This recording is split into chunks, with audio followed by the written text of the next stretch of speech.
Hey guys, it's Roanne, and I want to talk to my kinky and curly friends out there.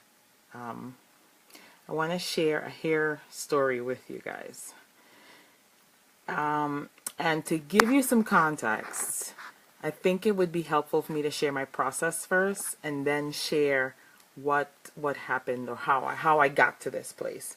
So I want to share my process with my hair, which is simple. I don't do much with my hair to begin with. So I wash my hair every 7 to 10 days. I use mostly oils, olive oil, coconut oil. That's mostly what I use my scalp and my hair.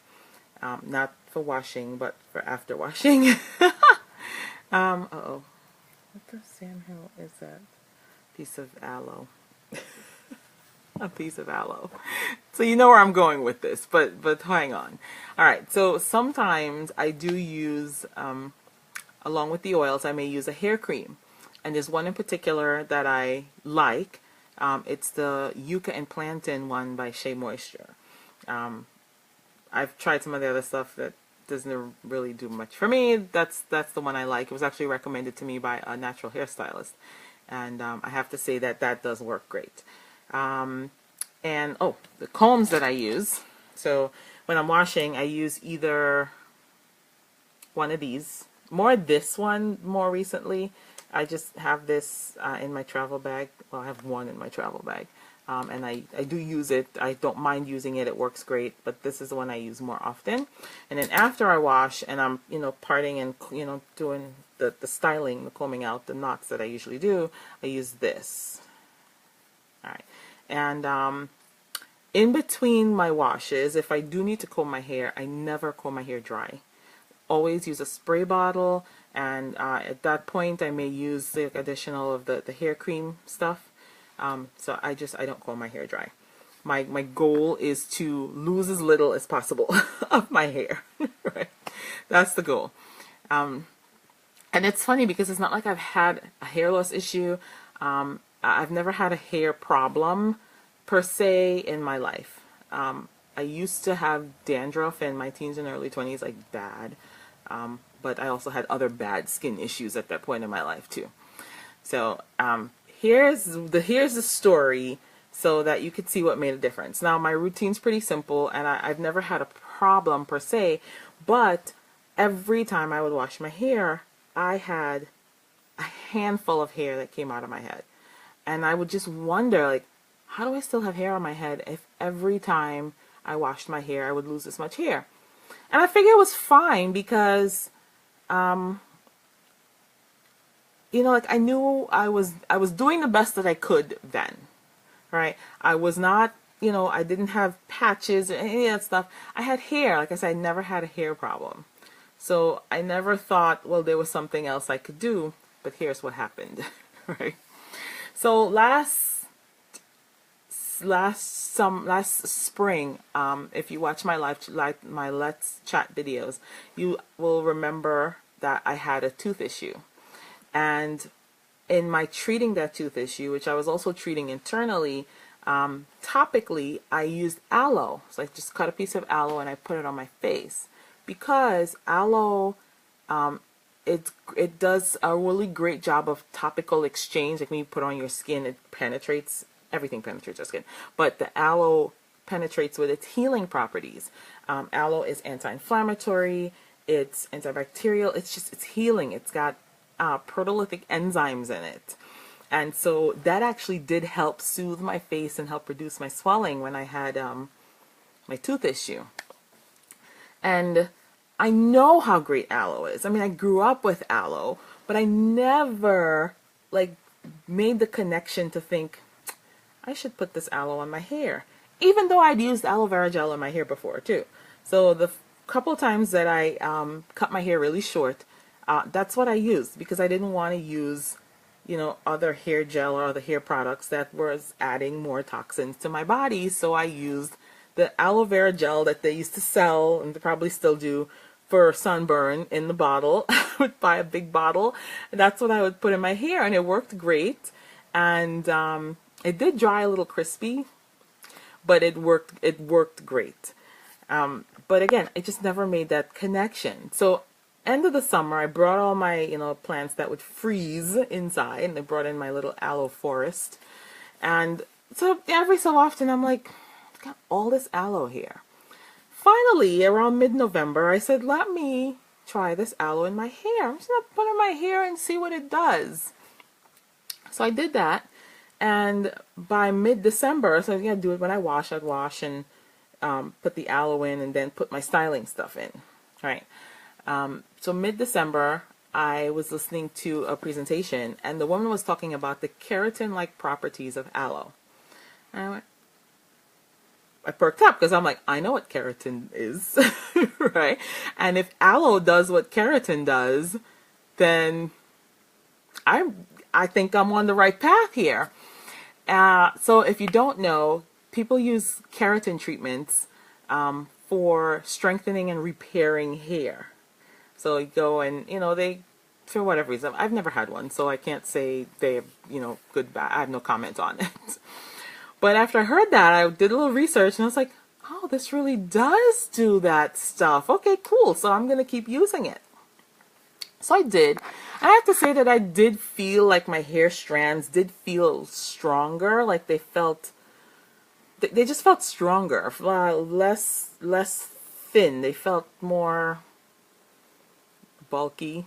I mean, it's a hair strand. How bulky can it be? But you know what I mean. So I continued using the aloe, but I also started rubbing the aloe onto my scalp. So I would just, when I put the aloe, rub the aloe into my hair, I would rub the aloe into my scalp too. Because scalp is skin, and I know what aloe does for skin. But this brings me to what happened 4 days ago when I washed my hair. And I first want to show you how much hair I lost compared to the handful of hair that I would normally lose.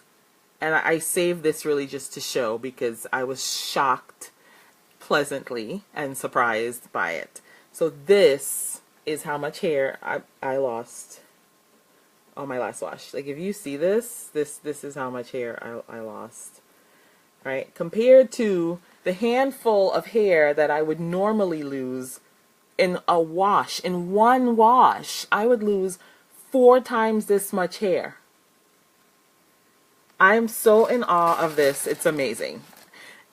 But anyway, so I'm excited to share that because the only other thing that I did during this wash, other than using the aloe, was use an aloe-based shampoo and conditioner. Aloe-based, as in aloe was the first ingredient on the list of ingredients. Aloe. First ingredient. Now, manufacturers usually list ingredients by quantity. So if that's the first ingredient, that is the most abundant ingredient in this product.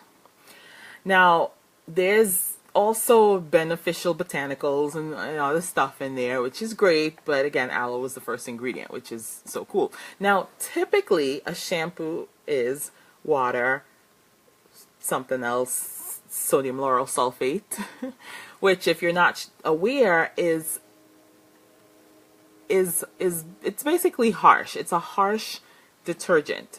And they have found that the sodium lauryl sulfate can cause hair loss because it breaks down the connection in the root of your hair. So that could be why I was losing a handful of hair every time I would wash my hair, because for 40 years of my life I've been washing my hair with shampoo that was water and sodium lauryl sulfate and whatever else in there. And even though there might be beneficial ingredients in there, the first few ingredients are not the usually beneficial. So if you're considering adding aloe or using something or looking for something with aloe, please be wise when you go to look for your products. Okay, if you look at the front of the product and it says with aloe, please flip it around and look at the ingredients. And if aloe is the third to last ingredient, put it back on the shelf and walk away. Right? Because they can say that. A product can say that they can put on the front, has this in it, or so-and-so with this ingredient, with aloe. when you look on the back, there's about this much aloe in the entire bottle of product. So just some words for thought. Now, it's been 4 days since my hair was washed, and my hair is not dry. I'm saying what I use: the aloe-based shampoo, the aloe-based conditioner, and when I was done, I put aloe in it. That was my styling. I didn't even put grease or oil in my scalp, in my hair. Nothing. It's been 4 days, and it's winter. You guys know winter, you've got the dry air and hats and whatever else. My hair is not dry. My hair is smooth. My hair feels amazing. I mean, I play with my hair all the time, right? But I'm just in awe at how my hair looks and feels with this amazing aloe. So, be mindful. You know, avoid the toxic things as much as you can. And there was something else that I did try before in my attempt to avoid toxins, which I've done for a big part of my life. I've tried a sugar scrub, which is actually really good. It's sugar, preferably something organic, oil. You can use olive oil or something like that. And you let that sit for an hour or overnight. And then when you go to wash your hair with it, you would take a little bit of the mixture. You take a section of your hair. I was taught to do it with the conditioner too. So you take a section and you would literally scrub your scalp with it. And it's actually really good because the sugar is a nice surfactant. It's very moisturizing for your hair. However, that I still lost a lot of hair in that process. And for me, that process was really time consuming because you do have to go through each section of your hair. Whereas with a shampoo, I'll show you guys what I do with my shampoo.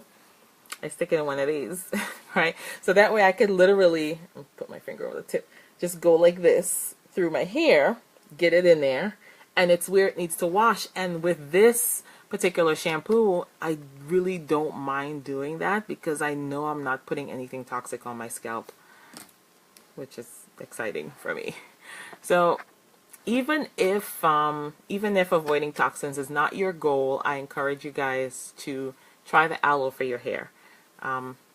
It will help your hair shaft, the hair shaft, you know, the length of your hair. And if you, yeah, I'm going to leave that. All right. So if you have questions with this video, I'm going to post a link to the resources that I used. And you guys can find me on Facebook, Roanne B on Facebook, or you can just search hashtag yes Roanne or hashtag enjoying being. That's me. You'll find me. And I love questions. And I hope this